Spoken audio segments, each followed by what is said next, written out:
اعوذ باللہ من الشیطان الرجیم بسم اللہ الرحمن الرحیم السلام علیکم ورحمۃ اللہ وبرکاتہ۔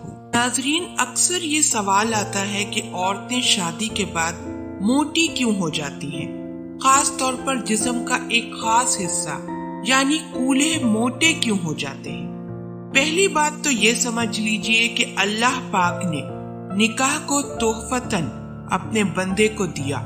نکاح والا معاملہ اللہ پاک نے اشرف المخلوقات کو بطور ہدیہ پیش کیا، بطور تحفہ پیش کیا۔ اللہ پاک چاہتے تو نسل کو ویسے بھی بڑھا سکتے تھے، لیکن نہیں، اللہ پاک کے نظام پہ ہم قربان جائیں کہ اللہ پاک نے ایک بہترین نظام کو ہمارے لیے بنایا۔ اللہ پاک نے نکاح جیسے نظام کو ہمارے لیے منظم کیا تاکہ بھرپور طریقے سے نسل پروان چڑھ سکے، معاشرے میں تباہی اور فسادات سے بچا جا سکے۔ اللہ پاک نے نکاح کے بعد والی زندگی کو انسان کے لیے خوشحالی والی زندگی بنایا۔ اللہ پاک نے انسان کو نکاح کے بعد پرسکون رہنے کے لیے ایسے معاملات بنائے جو انسانی زندگی کو خوشحال بناتا ہے۔ اب نکاح کے بعد اکثر دیکھنے میں آتا ہے کہ کبھی کوئی مرد فربا ہو جاتا ہے، کہیں کوئی عورت فربا ہو جاتی ہے، یعنی موٹاپا آ جاتا ہے۔ موٹاپا اس بات کی بھی دلیل ہے کہ بعض دفعہ بہت زیادہ خوشحالی کی وجہ کر بھی عورت کا جسم بھرا بھرا سا ہو جاتا ہے، جو اشارہ دیتا ہے کہ وہ شوہر کی جانب سے خوش ہے، مطمئن ہے، سسرال کی جانب سے خوش ہے، اولاد کی جانب سے خوش ہے، مال و دولت کی جانب سے فراوانی ہے، خوشحالی ہے۔ چونکہ نکاح کے بعد اللہ پاک نے جنسی خواہش کی تکمیل بھی رکھی ہے، اور جب جنسی خواہش کی تکمیل اچھے طریقے سے ہو، اللہ پاک کے بنائے ہوئے طریقے پر ہو، اصولوں پر ہو، سنت نبوی کے مطابق ہو، تو اللہ پاک اس کے اثرات زندگیوں پر بھی ظاہر کرتے ہیں، بنسبت ان لوگوں کے جو اس کام کو شیطان پرستی کی وجہ سے کریں، حوث پرستی کے ساتھ کریں۔ ان لوگوں کو دیکھا جائے اور وہ لوگ جو سنت نبوی کے مطابق یہ معاملات کرتے ہیں، ہمیں ان میں اور ان شیطان پرست لوگوں میں زمین آسمان کا فرق دکھے گا۔ ہم جب ان لوگوں کی طرف نظر ڈالتے ہیں جو حوث پرستی میں آ کر غلط کام کریں، اگرچہ نکاح کے بعد ہی وہ اپنی بیوی کے ساتھ یہ معاملات کریں، لیکن پھر بھی وہ سنت نبوی کے خلاف معاملہ کرتے ہیں، ہم ان لوگوں کو دیکھیں تو ان کے چہروں پر ہمیں ویرانی نظر آئے گی۔ وہ عورتیں جو اپنے شوہروں کی خواہش کو پورا کرتی ہیں، اپنے شوہر کو خوش رکھتی ہیں سنت نبوی کے مطابق، تو اللہ پاک اس صورت پر چلنے کی وجہ سے ان کے چہروں پر نور پیدا کرتے ہیں، اور وہی نور ان کے جسم سے نظر آتا ہے، ان کے چہروں پر بھی نظر آتا ہے، ان کی ظاہری اطوار میں بھی نظر آتا ہے، اور روحانی اطوار میں بھی نظر آتا ہے۔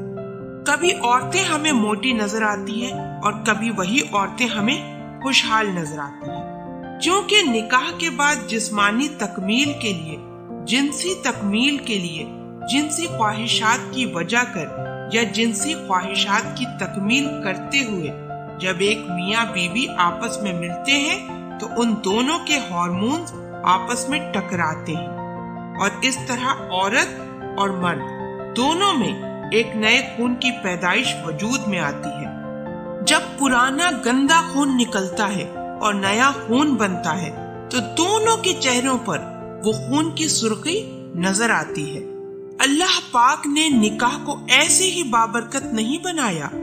نکاح کی وجہ سے جو امور پیدا ہوتے ہیں، جو برکتیں پیدا ہوتی ہیں، اگر نکاح کو صحیح طور پر لے کر چلا جائے تو وہ ساری برکتیں دوسرے لوگوں کو بھی نظر آتی ہیں۔ اور چونکہ جب ایک مرد ایک عورت سے فائدہ اٹھاتا ہے، اس عورت کو اپنے استعمال میں لاتا ہے، تو پہلے والی جو زندگی تھی، وہ جو بکارت والی زندگی تھی، وہ ختم ہو جاتی ہے۔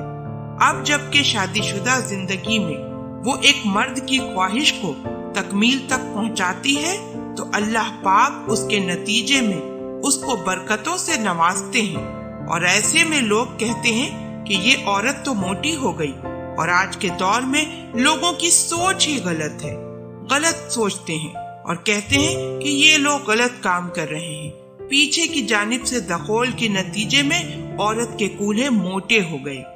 یہ سب اس لیے نہیں ہوتا، یہ اس وقت ہوتا ہے جب ایک عورت ایک مرد کے استعمال میں آتی ہے۔ یہ اس وجہ سے ہوتا ہے کہ کولہے موٹے ہو جاتے ہیں۔ یہ دوسروں پر بہتان لگانے کی وجہ نہیں بن سکتا، لہذا اس سے بچا جائے۔ اللہ پاک ہم سب کو دین کی سمجھ عطا فرمائے اور اس کے مطابق زندگی بسر کرنے کی توفیق عطا فرمائے، آمین۔ ناظرین، میں امید کرتی ہوں کہ آپ کو ہماری آج کی ویڈیو ضرور پسند آئی ہوگی۔ اگر آپ کو ہماری آج کی ویڈیو پسند آئی ہے تو آپ سے گزارش کرتی ہوں کہ آپ ہمارے چینل کو ضرور سبسکرائب کر لیں اور ساتھ ہی لگے بیل کے بٹن کو بھی پریس کر دیں تاکہ آپ کے پاس ہماری آنے والی مزید معلوماتی ویڈیوز کا نوٹیفیکیشن بر وقت ملتا رہے۔ سبسکرائب کے ساتھ ساتھ ہماری ویڈیو کو لائک بھی کر دیں اور اپنی قیمتی رائے کا اظہار کمنٹس میں ضرور کریں۔ کمنٹس میں آپ اپنے سوالات بھی ہم تک پہنچا سکتے ہیں۔ اللہ پاک آپ سب کو اپنے حفظ و امان میں رکھے، آمین۔